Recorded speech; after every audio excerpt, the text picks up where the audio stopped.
প্ৰিয় ছাত্ৰ ছাত্ৰীসকল, তোমালোকক মোৰ চেনেললৈ আন্তৰিক স্বাগতম জনাইছোঁ। তো আমি ইতিমধ্যে বহুতকেইটা এপিসোড কমপ্লিট কৰিলোঁ। মানে ক্লাছ 10ৰ ফাৰ্ষ্ট চেপ্টাৰটোৰ কেমিষ্ট্ৰিৰ মানে প্ৰথম চেপ্টাৰটোৰ 4টামান এপিসোড কমপ্লিট কৰিছোঁ ইতিমধ্যে। আৰু আমি ইলেক্ট্ৰিচিটিৰ মানে চেপ্টাৰ নম্বৰ 12 তাৰ কেইটামান এপিসোড কমপ্লিট কৰিছোঁ। 4টামান এপিসোড ইয়াৰো কমপ্লিট হৈছে। আশা কৰোঁ বুজিয়ে পাইছা। কিন্তু যিবিলাকে নতুন এতিয়ালৈকে হয়তো মোৰ চেনেলটো ছাবস্ক্ৰাইব কৰা নাই, সিহঁতৰ বুজাত হয়তো অসুবিধা হ'ব পাৰে। গতিকে মানে সেই ছাত্ৰ ছাত্ৰীসকলক কৈছোঁ যাতে সিহঁতে আকৌ চেনেলটো ছাবস্ক্ৰাইব কৰি লৈ আগৰ ভিডিঅ' কেইটা চালে মানে পিছলৈ মানে কণ্টিনিউ কৰাত সুবিধা হ'ব। গতিকে যাতে ছাবস্ক্ৰাইব কৰে, মানে নতুন যিসকলে আহিছা ছাবস্ক্ৰাইব কৰি আগবাঢ়িলে সুবিধা হ'ব। গতিকে মই আৰু বেছি কথা নকৈ মই পোনে তোমালোকৰ ক্লাছৰ ফালে আহি আছোঁ। গতিকে আমি ইয়াৰ আগৰ মানে ইলেক্ট্ৰিচিটি চেপ্টাৰৰ মানে ক্লাছ 10ৰ ইলেক্ট্ৰিচিটি চেপ্টাৰৰ অলপ 4টামান এপিসোড হৈছে। তাতে কি কৰিলোঁ অলপখিনি এটা বেকগ্ৰাউণ্ড মাৰি আছোঁ, মই কৈ আছোঁ যে আমি প্ৰথমতে এইটো চেপ্টাৰৰ মানে বৰ্তনী কি মানে বিদ্যুৎ বৰ্তনী কি বস্তু, তাৰপিছত আমি অমৰ সূত্ৰ আলোচনা কৰিলোঁ। তাৰপিছত আমি অমৰ সূত্ৰৰ নিউমেৰিকেল কিছুমান সমাধান কৰিলোঁ। তাৰ অমৰ সূত্ৰৰ লগত আৰু কিছুমান বস্তু মানে মেথমেটিকেল টাৰ্মছটো মানে ডিৰাইভ কৰিবলৈ যাওঁতে কিছুমান ধ্ৰুৱকৰ কথা আমি আলোচনা কৰিলোঁ। ৰোধ কি বস্তু আমি আলোচনা কৰিলোঁ। আপেক্ষিক ৰোধ বা ৰোধকতা কি বস্তু আমি আলোচনা কৰিলোঁ। আৰু অৱশেষত গৈ আমি কিছুমান নিউমেৰিকেল প্ৰব্লেম ছল্ভ কৰিলোঁ। গতিকে তাৰ পৰাই আমি আকৌ ক্লাছটো কেৰি অন কৰিম। গতিকে আশা কৰোঁ তোমালোকে মোৰ লগত সহযোগ কৰিবা। গতিকে আমি আগৰ যিখিনি আলোচনা কৰিলোঁ তাৰ সেই আলোচনাবিলাকৰ ভিতৰত আমি ৰোধৰ কথা আলোচনা কৰিছিলোঁ। ডেট মিনছ হোৱাট ৰোধ হৈছিল তোমাৰ ৰেজিষ্টেঞ্চ, মানে হৈছিলে কি যে পৰিবাহীত বিদ্যুৎ প্ৰবাহ প্ৰবাহিত হোৱাৰ সময়ত পৰিবাহীটোৱে এক প্ৰকাৰ বাধা দিয়ে। চ' সেই বাধা কি ৰোধ বুলি কৈছিলোঁ আমি, তাৰ একক আছিলে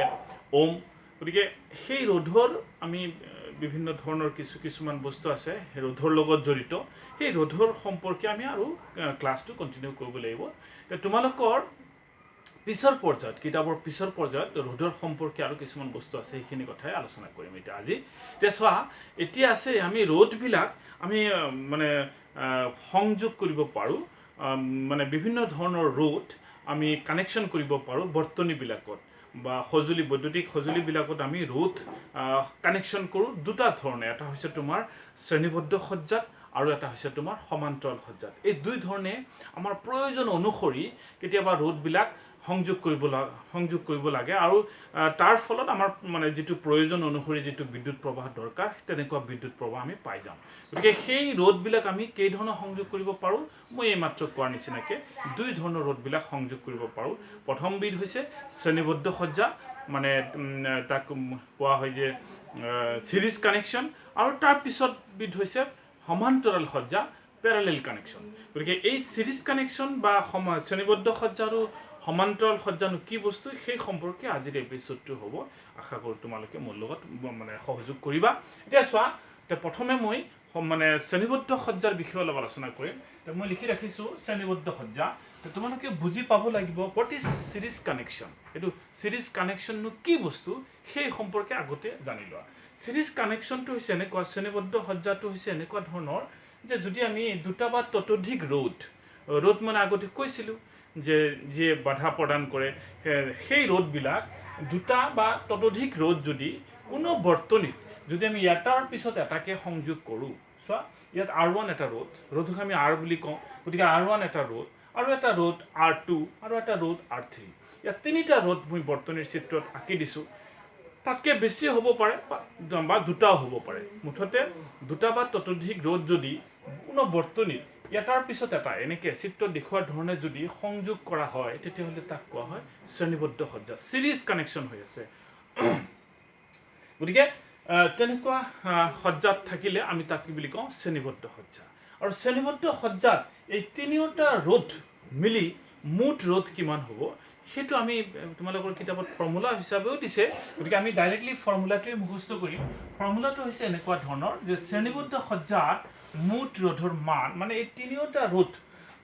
মিলাই পেলাই টোটেল ৰোধটো কিমান হ'ব, capital R equal to R1 plus R2 plus R3 অৰ্থাৎ শ্ৰেণীবদ্ধ সজ্জাত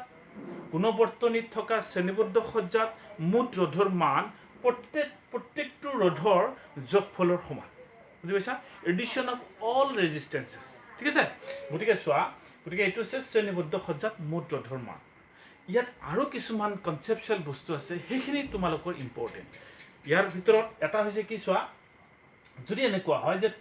দুটা বা ততোধিক ৰোধ শ্ৰেণীবদ্ধ সজ্জাত সংযোগ হৈ আছে চিত্ৰত দেখুৱাৰ ধৰণে আমি এটা বৰ্তনী আঁকিছোঁ ইয়াত চোৱা এই বৰ্তনীত এইটো হৈছে তোমাৰ কোষ যিটো কোষৰ ভোল্টেজ বা বিভৱ ভেদ ভি বুলি ধৰি লৈছোঁ এইটো এটা চাবি কি অন কৰি দিছোঁ তেতিয়াহ'লে চোৱা এই বৰ্তনীটোত R1 R2 R3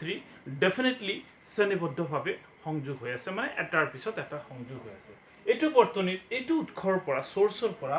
বিদ্যুৎ প্ৰবাহ এনেকৈ আহি প্ৰবাহিত হ'ব মই ইয়াৰ আগৰ এপিছ'ডবিলাকত কৈছিলোঁ যে বিদ্যুৎ প্ৰবাহ সদায় বেটাৰী বা কোষৰ ধনাত্মক মেৰুৰ পৰা ষ্টাৰ্ট হৈ আহি এনেকৈ আহি এইটো কোষ R1 R2 R3 এইটো ৰোধ R1 R2 R3 এনেকৈ আহি গৈ অৱশেষত আহি বেটাৰীৰ ঋণাত্মক মেৰুত আহি সোমায় অৰ্থাৎ বিদ্যুৎ প্ৰবাহৰ দিশ বেটাৰীৰ ধনাত্মক মেৰুৰ পৰা আৰম্ভ হৈ আহি গৈ বেটাৰীৰ ঋণাত্মক মেৰুৰ দিশত তেতিয়াহ'লে চোৱা এইটো হৈছে বিদ্যুৎ প্ৰবাহ গতিকে চোৱা R1 R2 R3 এই তিনিওটা ৰোধৰ মাজেৰে কিমানখিনি বিদ্যুৎ প্ৰবাহ প্ৰবাহিত হ'ব চাবা ইয়াত যিহেতু শ্ৰেণীবদ্ধ সজ্জাত এটা কথা তোমালোকৰ খুব ভালকৈ মনত ৰখা দৰকাৰ যে শ্ৰেণীবদ্ধ সজ্জাত প্ৰতিটো ৰোধৰ মাজেৰে চালিত হোৱা বিদ্যুৎ প্ৰবাহৰ মান একেই থাকে সেম থাকে গতিকে ইয়াত R1 R2 R3 এই তিনিওটা ৰোধৰ মাজেৰে বিদ্যুৎ প্ৰবাহৰ মান একেই থাকিব ইয়াত যদি I হয় ইয়াতো I গতিকে তিনিওটা ৰোধৰ মাজেৰে চালিত হোৱা বিদ্যুৎ প্ৰবাহৰ মান একে থাকে কি সজ্জাত শ্ৰেণীবদ্ধ সজ্জাত কিন্তু শ্ৰেণীবদ্ধ সজ্জাত চোৱা ইয়াত কোষ আমি যিটো দিছো মানে এই কোষটোৰ বিভৱ ভেদ কিমান ভি মানে ভোল্টেজ কিমান ভি কিন্তু চোৱা এই ভোল্টেজটো বা বিভৱ ভেদটো এই ৰোধৰ প্ৰথমটো ৰোধৰ R1 সাপোজ এই R1 ৰোধৰ দুইফালে এটা বিভৱ ভেদৰ সৃষ্টি কৰিব আৰু বিভৱ ভেদ থকাৰ কাৰণেহে বিদ্যুৎ প্ৰবাহ প্ৰবাহিত হ'ব নহলে তো ইয়াৰ মাজেৰে বিদ্যুৎ প্ৰবাহ নাযাব চোৱা কি কৈছো মই কথাটো বুজি পাইছানে নাই চোৱা যে সাপোজ R1 এই R1 ৰোধৰ দুইফালে এটা বিভৱ ভেদ থাকিব লাগিব তেতিয়া হলেহে R1 ৰোধৰ মাজত বিদ্যুৎ প্ৰবাহ প্ৰবাহিত হ'ব আদাৰৱাইজ বিদ্যুৎ প্ৰবাহ প্ৰবাহিত নহব চোৱা তেতিয়াহ'লে চোৱা যে R1 আৰু এই R1 ৰ দুইফালে সাপোজ A বিন্দু আৰু B বিন্দু এই A আৰু B বিন্দুৰ মাজত এটা বিভৱৰ পাৰ্থক্য থাকিব লাগিব তে পাৰ্থক্যটো কিমান সাপোজ R1 ৰ মাজেৰে বিভৱৰ পাৰ্থক্য V1 মানে A আৰু B বিন্দুৰ মাজৰ বিভৱ পাৰ্থক্য V1 আৰু এইটো বিভৱ পাৰ্থক্য নাথাকিলে বিদ্যুৎ প্ৰবাহ প্ৰবাহিত নহব যেহেতু এইটো ধনাত্মক মেৰুৰ লগত সংযোগ কৰা হৈছে গতিকে আমি গতানুগতিকভাৱে ধৰি লওঁ যে A বিন্দুৰ বিভৱ ভেদ A বিন্দুৰ বিভৱ হাই মানে উচ্চ আৰু B বিন্দুৰ বিভৱ ল কম সেইকাৰণে প্ৰবাহ এনেকৈ প্ৰবাহিত হৈ আছে বা ঠিক তেনেকৈ R2 ৰোধৰ দুইফালে সাপোজ B বিন্দু আৰু এইটো C বিন্দু দুইফালে এটা বিভৱ ভেদ থাকিব লাগিব না বিভৱ পাৰ্থক্য থাকিব লাগিব আৰু সেইটো বিভৱ পাৰ্থক্য V2 ঠিক আছে কথাটো মন কৰিছা যে R1 ৰোধৰ দুইফালৰ যিটো বিভৱ ভেদ হেতুৰ নাম দিলো আমি V1 R2 ৰোধৰ দুইফালৰ যিটো বিভৱ ভেদ তাৰ নাম দিলো আমি V2 ঠিক তেনেকৈ R3 ৰোধৰ দুইফালে এটা বিভৱ ভেদ থাকিব তাৰ নাম দিলো আমি V3 আমি এই তিনিওটা বিভৱ ভেদ অৰ্থাৎ R1 ৰোধৰ দুইফালে দুই মূৰৰ বিভৱ ভেদ V1 R2 ৰোধৰ দুই মূৰৰ বিভৱ ভেদ V2 R3 ৰোধৰ দুই মূৰৰ বিভৱ ভেদ V3 কিন্তু বেলেগ হৈছে তাৰ অৰ্থ এইটোৱে যে শ্ৰেণীবদ্ধ সজ্জাত প্ৰতিটো ৰোধৰ দুইফালৰ বিভৱ ভেদ বেলেগ বুজি পাইছা কিন্তু শ্ৰেণীবদ্ধ সজ্জাত প্ৰতিটো ৰোধৰ মাজেৰে চালিত হোৱা বিদ্যুৎ প্ৰবাহ কাৰেণ্ট সেম এইটো R1 ৰ মাজেৰে যিমানখিনি কাৰেণ্ট যাব বিদ্যুৎ প্ৰবাহ প্ৰবাহিত হ'ব ইয়াতো সেম পৰিমাণৰ বিদ্যুৎ প্ৰবাহ প্ৰবাহিত হ'ব ইয়াতো সেম পৰিমাণৰ বিদ্যুৎ প্ৰবাহ প্ৰবাহিত হ'ব কিন্তু শ্ৰেণীবদ্ধ সজ্জাত প্ৰতিটো ৰোধৰ মাজেৰে প্ৰতিটো ৰোধৰ দুইফালৰ উদ্ভৱ হোৱা বিদ্যুৎ কি কয় বিভৱ ভেদ বেলেগ হ'ব ঠিক আছে বুজি পাইছা অৰ্থাৎ বিভৱ ভেদ বেলেগ হয় কিন্তু চালিত হোৱা বিদ্যুৎ প্ৰবাহৰ মান একে থাকে কেনেকুৱা সজ্জাত এইটো শ্ৰেণীবদ্ধ সজ্জাৰ ক্ষেত্ৰত কৈছো কিন্তু এটা ইয়াত এক্সেপচনেল এটা বস্তু আছে সেইটো তোমালোকে লাহে গম পাবা যদি এনেকুৱা হয় কেতিয়াবা মই কথাটো কৈ থৈছো খালি কিন্তু যদি এনেকুৱা হয় যে সাপোজ আমি ধৰি ললো যে R1 R2 R3 প্ৰতিটো ৰোধৰ মান সেম সাপোজ এইটো 2 ওহম এইটো 2 ওহম এইটোও 2 ohm যদি এনেকুৱা হয় তেনেকুৱা ক্ষেত্ৰত ইয়াত যদি বিভৱভেদ যিমান হ'ব ইয়াতো বিভৱভেদ সেই একেই হ'ব ইয়াতো বিভৱভেদ একেই হ'ব কেতিয়া হ'ব এইটো যদি এইটো খালি কণ্ডিশ্যনালি সঁচা হ'ব যদি যে তিনিওটা ৰোধ বা যিকেইটা ৰোধ আমি সংযোগ কৰিছোঁ শ্ৰেণীবদ্ধভাৱে সেইকেইটা ৰোধৰ মান যদি ছেম থাকে ৰোধ যদি ছেম থাকে তেতিয়াহ'লে অভিয়াছলি বিভৱভেদ ছেম হ'ব কিন্তু ইন জেনেৰেলি আমি কথাটো ক'ম যে শ্ৰেণীবদ্ধ সজ্জাত প্ৰতিটো ৰোধৰ মাজত চালিত হোৱা বিদ্যুৎ প্ৰবাহৰ মান একে থাকে কিন্তু বিভৱভেদ বেলেগ বেলেগ হয় এইটো কথা আছিলে শ্ৰেণীবদ্ধ সজ্জাৰ ক্ষেত্ৰত তাৰ লগত জড়িত যিটো ফৰ্মুলা এই ফৰ্মুলাটো তোমালোকে এইটো মুখস্থ কৰিব লাগিব আমি ইয়াৰ পিছতেই নেক্সট পৰ্যায়লৈ কিছুমান নিউমেৰিকেল প্ৰব্লেম সলভ কৰিম ইয়াৰ আগৰ ক্লাছত যেনেকৈ মই কৈছিলোঁ যে নিউমেৰিকেল প্ৰব্লেম হৈছে তোমাৰ আণ্ডাৰষ্টেণ্ডিং কৰা মানে বুজি পোৱাৰ এটা মেইন টুলছ গতিকে সেই নিউমেৰিকেল প্ৰব্লেমত এই ফৰ্মুলাটো তোমালোকৰ বহুত ইম্পৰ্টেণ্ট হ'ব এইটো গ'ল এতিয়া মই আহিম মানে নেক্সট পৰ্যায়লৈ সেইটো কি আছিলে যে মই কৈছিলোঁ যে ৰোধবিলাকক আমি দুই ধৰণৰ সংযোগ কৰিব পাৰোঁ এটা হৈছে কি শ্ৰেণীবদ্ধ সজ্জা আৰু দুই নম্বৰটো হৈছে কি সমান্তৰাল সজ্জা পেৰালেল কানেকশ্যন সমান্তৰাল সজ্জানো কি বস্তু সমান্তৰাল সজ্জা হৈছে এনেকুৱা ধৰণৰ যদি দুটা বা ততোধিক ৰোধ আমি যিকোনো দুটা বিন্দুৰ মাজত সংযোগ কৰোঁ চ' ইয়াত দুটা কমন পইণ্ট আছে সাপোজ এ বিন্দু আৰু বি বিন্দু এই দুটা কমন বিন্দু আছে এ বিন্দু আৰু বি বিন্দু এই এ আৰু বি বিন্দুৰ মাজত তিনিটা ৰোধ সংযোগ কৰিছোঁ বা দুটা হ'ব পাৰে বা চাৰিটা বা তাতকৈ বেছি হ'ব পাৰে এটলিষ্ট দুটা বা ততোধিক ৰোধ যদি আমি দুটা সাধাৰণ বিন্দুৰ মাজত সংযোগ কৰোঁ তেতিয়াহ'লে তেনেকুৱা ৰোধবিলাকৰ সংযোগক কোৱা হয় সমান্তৰাল সজ্জাৰ ৰোধ ঠিক আছে চ' R1 ইয়াৰ এটা মূৰ এ বিন্দুৰ লগত আৰু এটা মূৰ বি বিন্দুৰ লগত ঠিক তেনেকৈ R2 ৰোধ ইয়াৰ এটা মূৰ এ বিন্দুৰ লগত আৰু আনটো মূৰ বি বিন্দুৰ লগত R3 এটা মূৰ এ বিন্দুৰ লগত আৰু এটা মূৰ বি বিন্দুৰ লগত অৰ্থাৎ এই তিনিওটা ৰোধৰ আমি এ আৰু বি বিন্দুৰ মাজত দুটা সাধাৰণ বিন্দুৰ মাজত সংযোগ কৰা হৈছে তেনেকুৱা ধৰণৰ যদি কানেকশ্যন থাকে তেতিয়াহ'লে আমি তেনেকুৱা সংযোগক কি বুলি কৈছোঁ সমান্তৰাল সজ্জা ঠিক আছে গতিকে সমান্তৰাল সজ্জাত মুঠ ৰোধৰ মান কিমান ইয়াত যেনেকৈ আমি পাইছিলোঁ যে ইয়াত যে শ্ৰেণীবদ্ধ সজ্জা R1 R2 R3 শ্ৰেণীবদ্ধ সজ্জাত মুঠ ৰোধৰ মানৰ এটা ফৰ্মুলা পাইছিলোঁ ঠিক তেনেকৈ সমান্তৰাল সজ্জাত মুঠ ৰোধৰ মানৰ এটা ফৰ্মুলা আছে সেই ফৰ্মুলাটো তোমালোকে মুখস্থ কৰিলে হ'ব পিছৰ পৰ্যায়লৈ তোমালোকৰ ডিডাকশ্যন লাগিব সেইটো বাৰু এতিয়া নালাগে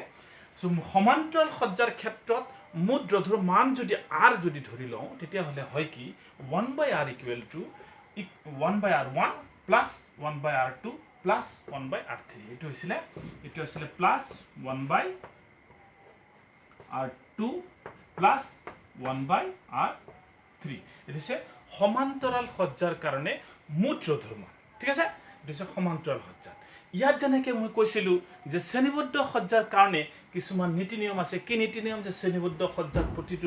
ৰোধৰ মাজেৰে চালিত হোৱা বিদ্যুৎ প্ৰবাহৰ মান একে থাকে কিন্তু বিভৱৰ মান বেলেগ বেলেগ হয় ইয়াত তাৰ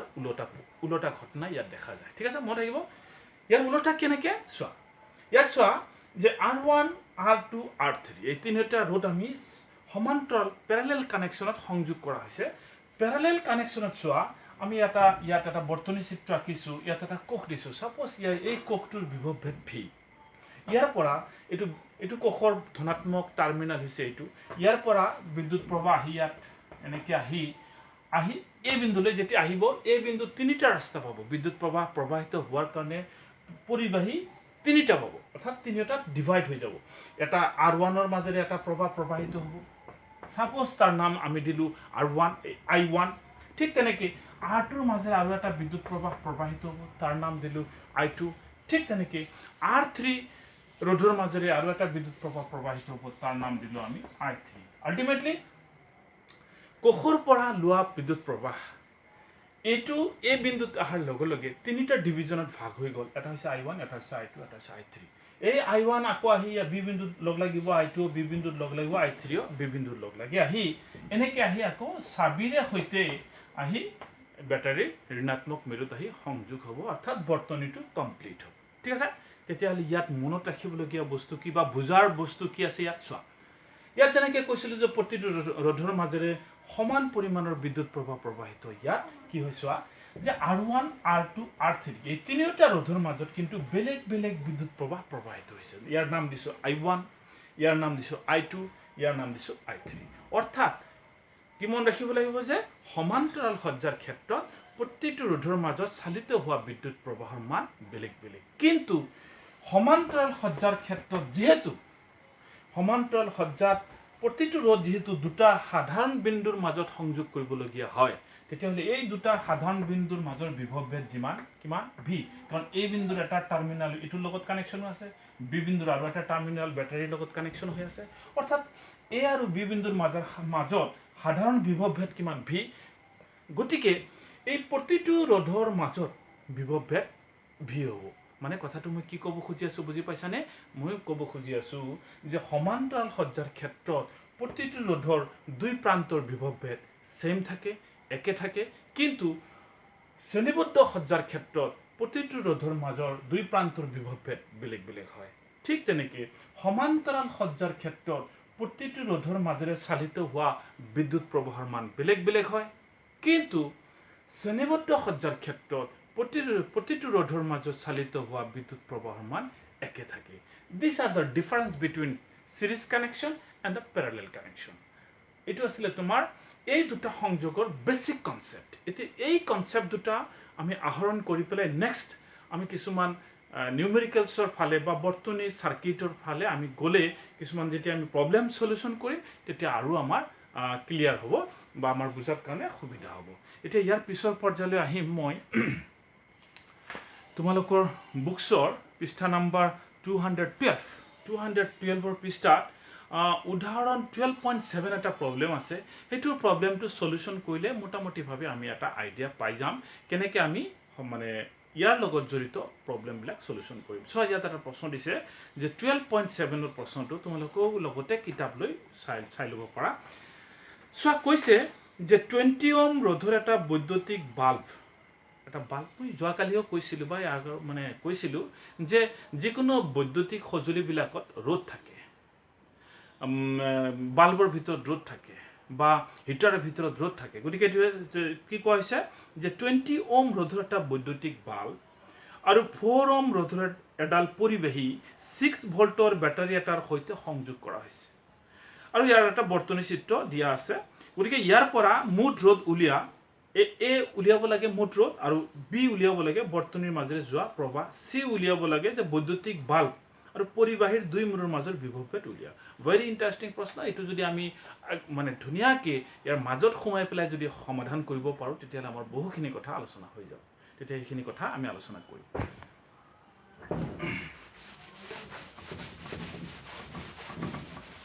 তেতিয়াহ'লে আমি এইটো প্ৰশ্ন সমাধানৰ কাৰণে আগবাঢ়ি আছোঁ চোৱা 12.7 তোমালোকেও লগে লগে এটা বৰ্তনী চিত্ৰ আঁকি ল'ব পাৰা এক্সাম্পলটো হৈছে কিমান 12.7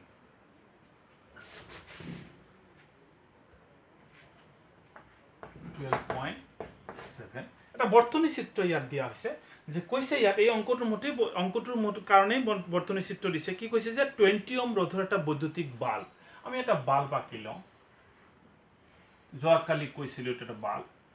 আৰু এটা ৰোধ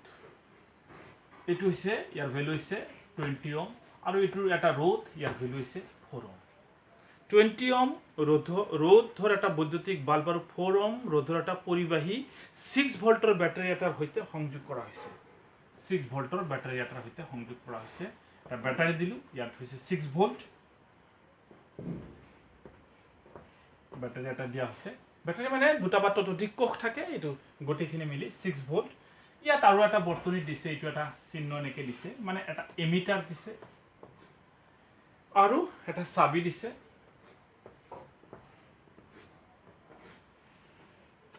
কে এইটো হৈছে এমিটাৰৰ দ্বাৰা কি কৰে বৰ্তনীত এমিটাৰৰ দ্বাৰা বিদ্যুৎ প্ৰবাহ জোখা হয় এমিটাৰ এটা এনেকুৱা সঁজুলি যাৰ সহায়ত আমি বিদ্যুৎ প্ৰবাহ জুখিব পাৰোঁ ঠিক তেনেকৈ ভল্টমিটাৰ এটা সঁজুলি যিটোৰ সহায়ত আমি বিভৱভেদ জুখিব পাৰোঁ ঠিক আছে আৰু এটা কথা এইখিনি কথাটো কৈয়ে থওঁ ইয়াতে এমিটাৰৰ দ্বাৰা আমি বিদ্যুৎ প্ৰবাহ জুখিব পাৰোঁ আৰু এমিটাৰটো সদায় বৰ্তনীত শ্ৰেণীবদ্ধভাৱে সংযোগ কৰিব লাগে আৰু ভল্টমিটাৰ সদায় বৰ্তনীত সমান্তৰাল সজ্জাত সংযোগ কৰিব লাগে শ্ৰেণীবদ্ধ মানে পুৰা সিৰিজত থাকিব কেনেকৈ চোৱা ইয়াত চোৱা এইটো হৈছে 6 ভোল্টৰ বেটাৰী এটাৰ সৈতে 20 ওহম ৰোধৰ এটা বাল্ব 4 ওহম ৰোধৰ এটা পৰিবাহী পদাৰ্থৰ লগত এটা পৰিবাহী পদাৰ্থৰ লগত সংযোগ কৰা হৈছে গতিকে ইয়াৰ পৰা আমাৰ উলিয়াব লাগে এ উলিয়াব লাগে মোট ৰ'দ বি উলিয়াব লাগে বৰ্তনীৰ মাজেৰে যোৱা প্ৰবাহ মানে বিদ্যুৎ প্ৰবাহ উলিয়াব লাগে প্ৰবাহৰ ডিৰেকশ্যনটো কোনফালে হ'ব ইফালে হ'ব এনেকৈ ধনাত্মক মূৰৰ পৰা আহি এনেকৈ গৈ এনেকৈ আহি বৰ্তনীটো এনেকৈ কমপ্লিট হ'ব গতিকে বিদ্যুৎ প্ৰবাহ মান উলিয়াব লাগে চি উলিয়াব লাগে যে বৈদ্যুতিক বাল্ব আৰু পৰিবাহীৰ দুই মূৰৰ মাজৰ বিভৱভেদ বৈদ্যুতিক বাল্ব আৰু পৰিবাহীৰ দুই মূৰৰ মাজৰ বিভৱভেদ উলিয়াব লাগে আমি এটা এটাকৈ কৰিম ঠিক আছে তে প্ৰথমে চোৱা প্ৰথমে কোৱা হৈছে যে মুঠ ৰ'দ উলিয়াব লাগে মুঠ ৰ'দ উলিয়াৰ কাৰণে ইয়াত ৰ'দ কেইটা দুটা এটা হৈছে 20 ওহম আৰু এটা হৈছে 4 ওহম ৰ'দ দুটা কেনেকুৱা ধৰণৰ সংযোগ হৈ আছে যেটো চালে গম পাবা যে 20 ওহম আৰু 4 ওহম এই ৰ'দ দুটা এটাৰ পিছত এটা সংযোগ কৰিছে তাৰমানে শ্ৰেণীবদ্ধ গতিকে শ্ৰেণীবদ্ধ সজ্জা হলে আমি ফৰ্মুলাটো কি আছে যে R = R1 + R2 সো ইয়াত কিমান হ'ব R = আমি দিব পাৰো R1 = 20 ওহম R2 = 4 ওহম গতিকে R = যেহেতু শ্রেণীবদ্ধ সজ্জা R = R1 + R2 that is equal to 20 + 4 so this will be 24 ohm এটো হৈ গল আমাৰ এটা স্টেপ হৈ গল নেক্সট লাগে আমাৰ প্ৰবাহ বিদ্যুৎ প্ৰবাহ লাগে ঠিক আছে ইয়াৰ পিছত আচ্ছা ঠিক আছে বাৰু তলতে কৰো ইয়াৰ পিছত আমাৰ বিদ্যুৎ প্ৰবাহ লাগে বি সেকশনটোৰ কাৰণে আমাৰ বিভৱভেদ দিয়া আছে ইয়াত V = কিমান 6 ভোল্ট আৰু R আমি এই মাত্ৰ উলিয়ালো কিমান 24 ওহম আমাক লাগে I what is the value of electric current so এই তিনিটা যেতিয়া আমি গম পাম মানে তিনিটা থাকিলে আমি এটা ফৰ্মুলা লিখিব পাৰো অমৰ সূত্ৰ যে V = IR গতিকে ইয়াৰ পিছত মই ওপৰত গৈছো তোমালোকৰ তলত জায়গা আছে তল লিখি লোৱা আচ্ছা তেতিয়া হলে চোৱা ইয়াৰ পিছত মই ওপৰত গৈছো চোৱা অমৰ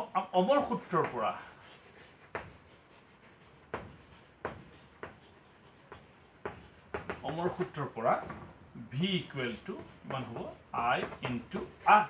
so ইয়াৰ পৰা I = V / R ultimately V মানে হৈ আছে তোমাৰ 6 / R মানে হৈ আছে তোমাৰ R মানে 24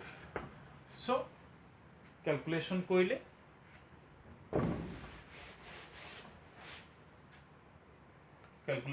কিমান হ'ব 6 4 গুণ 6 4 গুণ 24 গতিকে 1/4 এম্পিয়াৰ এটো আছিল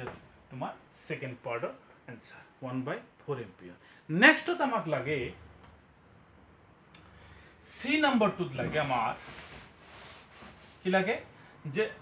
বাল্ব আৰু পৰিবাহীৰ দুই মূৰৰ বিভৱভেদ সো আমি কৈছিলো যে শ্ৰেণীবদ্ধ সজ্জাত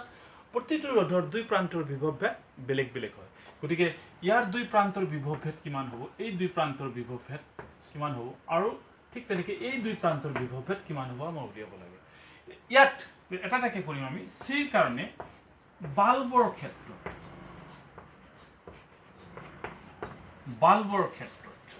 ঠিক আছে বাল্বৰ ক্ষেত্ৰত আমি বিদ্যুৎ প্ৰবাহ কিমান জানো কাৰণ বাল্বৰ মাজেৰে যিমানখিনি কাৰেন্ট যায় পৰম এটোৰ মাজেৰে সেম পৰিমাণৰ কাৰেন্ট যায় কাৰণ শ্ৰেণীবদ্ধ সজ্জাত একে পৰিমাণৰ কাৰেন্ট যায় আমি বিদ্যুৎ প্ৰবাহৰ মান উলিয়াই লৈছিলো 1/4 এম্পিয়াৰ আৰু ইয়াৰ ৰ'দ কিমান ৰ'দ হৈছে 20 ওহম তেতিয়াহলে ইয়াৰ পৰা আমি অমৰ সূত্ৰ যদি ব্যৱহাৰ কৰো যদি V = কিমান হ'ব I * R সো এটো কিমান হ'ব নাম দিলো আমি V1 মানে কি নাম দিলো যে এই বাল্বৰ দুই মূৰৰ বিভৱভেদ খালি ঠিক আছে সো I মানে হৈছে 1/4 এটো হৈছে R1 আছিল নহয় R1 কিমান R1 হৈছে 20 * 20 আলটিমেটলি হিসাব নিকাশ কৰিলে 4-5 বাৰ সো 5 ভোল্ট সো বাল্বৰ দুই মূৰৰ বিভৱভেদ হ'ব 5 ভোল্ট ঠিক তেনেকৈ তোমালোকে পিছৰটো নিজেই কৰিব পাৰিবা খালি লিখিবা যে পৰিবাহীৰ ক্ষেত্ৰত I = 1/4 ampere R2 = 4 ohm V2 = I * R2 calculation কৰিলে 1 ভোল্ট পাই যাবা ঠিক আছে গতিকে এইটো আছিল তোমালোকৰ এই প্ৰবলেমটো অনলি শ্ৰেণীবদ্ধ সজ্জাৰ কাৰণে এটো প্ৰবলেমটো সলিউশন কৰি দিয়া হল অৰ্থাৎ শ্ৰেণীবদ্ধ সজ্জাত সজ্জিত হোৱাৰ কাৰণে ইয়াৰ পিছৰ পৰ্যায়লৈ আমি লাহে লাহে সমান্তৰাল সজ্জাৰ ফালে যাম আৰু তাৰ পিছত আমি দুটা মিক্স আপ থাকিলে কেনেকৈ সমাধান কৰিম তাৰ ফালে যাম গতিকে আশা কৰো তোমালোকে বুজি পাইছা গতিকে আজি এপিসোডটো মই ইয়াতে সম্পূৰ্ণ কৰিব বিচাৰিছো ধন্যবাদ